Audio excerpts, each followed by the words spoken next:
Hey there friends, in this video, I'm going to show you how you can change your sequence settings in Adobe Premiere Pro. So for example, you want to change your video from landscape to vertical.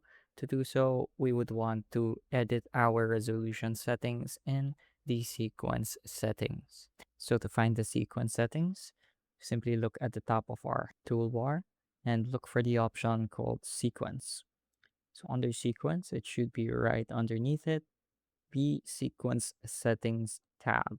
So here it opens a new window and you can see there are a few things we can look at. We have our time base, which is our frames per second. We also have our video frame size. So this is what we want to change if we want to change the resolution. So let's go ahead and flip the values and let's click on OK. There we go.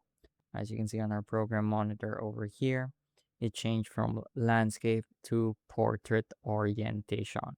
So let's go ahead and change the scale so that it fits the resolution 133.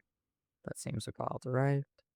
And let's play our video. I want to center the subject by moving the position a little bit to the right. And there's our vertical video. So this is how you would want to create shorts, for example, in Adobe Premiere Pro. So I hope I was able to teach you something new and something useful. As always, thank you for watching.